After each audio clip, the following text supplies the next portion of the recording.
नमस्कार दोस्तों, मैं प्रीतम साहू, सहायक प्राध्यापक इतिहास, ISBM विश्वविद्यालय।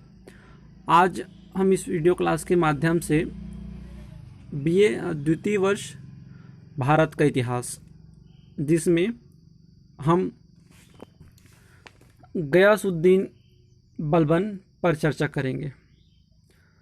चूँकि ये दास वंश के एक महत्वपूर्ण शासकों में से एक है, बलबन जो है, इस पे हम चर्चा करेंगे। तो चलिए आज की हम इस क्लास को स्टार्ट करते हैं। तो बलबन का पूरा नाम जो है गयासुद्दीन बलबन था।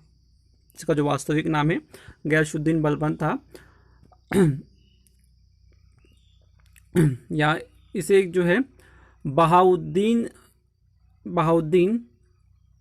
के नाम से भी जाना जाता है। गयासुद्दीन बलबन को बहाउद्दीन के नाम से भी जाना जाता है। इसका जो शासन जो क्रम है 1249 से 1287 तक का जो पीरियड है, ये इनका शासनकाल है। दिल्ली सल्तनत में गुलाम वंश का एक महत्वपूर्ण शासकों में से एक था। उसने सन 1266 से 1286 तक इन्हें शासन किया। वे एक न्यायप्रिय शासक थे। गयासुद्दीन बलबन जो है, इनकी जो जाति है इल्बरी तुर्क से तुर्क जाति से संबंधित थे। उनकी जन्म के विषय में थोड़ा विद्वानों में मतभेद है। इसके पिता उच्च श्रेणी का सरदार था। बाल्यकाल में ही मंगोलों ने उसे पकड़कर बगदाद के बाजार में दास के रूप में भेज दिया गया था। चूंकि दास वंश से है, भाग्य चक्र उसको भारतवर्ष लाया, ये एक महत्वपूर्ण बात है।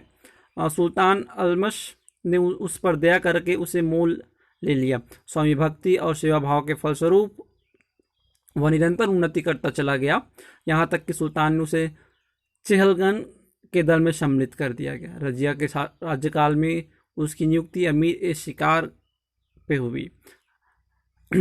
बहराम ने उसको रेवाड़ी तथा हंसी के क्षेत्र प्रदान किए। अमीर आखुर का पद भी इसे प्रदान किया गया। 1545 ईस्वी में मंगोलों से लोहा लेकर अपने सामरिक गुण का प्रमाण दिया। आगामी वर्ष जब नासिरुद्दीन महमूद सिंहासनारूढ़ हुए तो उसने बलबन को मुख्यमंत्री का जो पद है अमीर हाजिब पद पर उसे आसीन किया। 47 वर्ष तक उसने इस उत्तरदायित्व को निभाया। इस अवधि में उसने समक्ष जटिल समस्याएं प्रस्तुत किया तथा एक अवसर पर उसने अपमानित भी होना पड़ा, परंतु उसने यह न तो साहस ही छोड़ा, न ही दृढ़ संकल्प, और निरंतर उन्नति की दिशा में अग्रसर रहा। उसने आंतरिक विद्रोहों का दमन और बाह्य मंगलों का आक्रमण 1286 में दुहाब के हिंदू जमींदारों की उद्दंडता का दमन किया। इसके पश्चात कालिंजर व कड़ा के प्रदेशों पर अधिकार जमाया। प्रसन्न होकर 1249 ईस्वी में सुल्तान ने अपनी पुत्री का विवाह इसके साथ किया।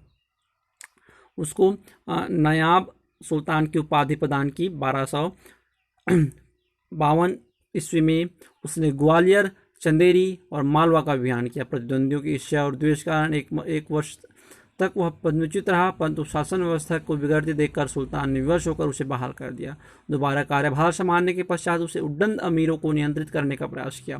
सन 1255 में सुल्तान के सौतेले पुत्र कुतलुक खां को विद्रोह को भी उसने दबाया। सन 1257 ईस्वी में मंगोलों के आक्रमण को रोका। सन 1259 ईस्वी में क्षेत्र के बागियों का विनाश किया। 1260 ईस्वी से लेकर 1266 ईस्वी तक उसकी कृतियों का इतिहास प्राप्त नहीं है। हमें इस विषय पर शोध भी आज भी अनवरत जारी है। उसने 47 वर्ष तक राज्य किया। एक महत्वपूर्ण इतिहास है बलबन का। सुल्तान के रूप में उसने जिस बुद्धिमत्ता, कुशलता तथा नैतिकता का परिचय दिया, इतिहासकारों ने उसकी बुरी प्रशंसा की।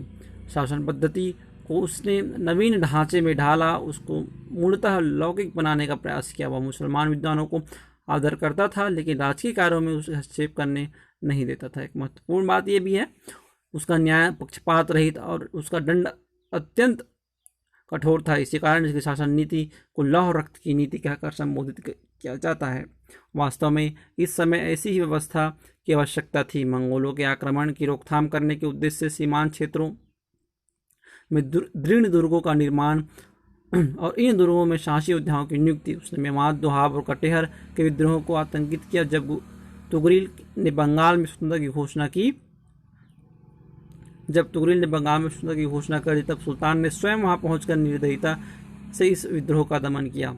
उसका अडिग विश्वास साम्राज्य के संगठन में था। इस उद्देश्य की पूर्ति के हेतु उसने उमराव वर्ग को अपने नियंत्रण में रखा एवं सुल्तान के पद प्रतिष्ठा को बनाया।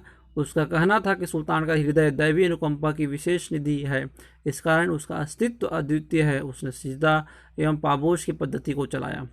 उसका दायित्व इतना प्रभावशाली था कि उसको देखते ही लांग संज्ञाहीन हो जाते थे। उसका भय व्यापक था। उसने सेना का भी सुधार किया। दुर्बल और वृद्ध सेनानायकों को हटाकर उसकी जगह वीर एवं साहसी जवानों की नियुक्ति किया। वह तुर्क जाति के एक अधिकार का प्रतिपालक था।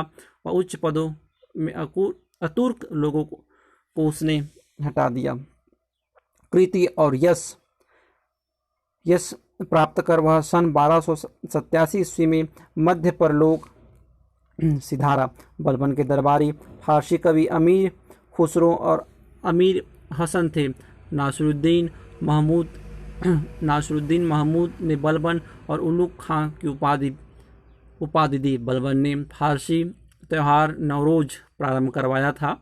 सिजदा और पैबोस यह एक प्रकार का सम्मान था इसने स्टार्ट किया था। सम्मान करने की पद्धति थी। सिजदा मतलब साक्षात दंडवत प्रणाम और पैबोस का मतलब होता है पैरों को चूमना। ये दो इसके शासनकाल में देखने को मिलता है, हमें देते थे। सुल्तान का ताज और पैर चूमने थे। बलबन दिल्ली में मंगोलों के आक्रमण की रक्षा करने में सफल रहा। बलबन ने प्रारंभ से ही तुर्गान चहलगामी 40 दलों का दल का इसने नाश किया था, जिसे इल्तुतमिश ने बनाया था। तो कुल मिलाकर ये बलबन का इतिहास रहा है, जो कि एक महत्वपूर्ण शासक था बलबन। तो दोस्तों, आज का मेरा जो क्लास है कैसा लगा आप ज़रूर बताएं। तो हम नेक्स्ट वीडियो में फिर से मिलते हैं नई और रोचक जानकारी, नई इतिहास के साथ। धन्यवाद दोस्तों, बहुत बहुत आभार। Thanks class.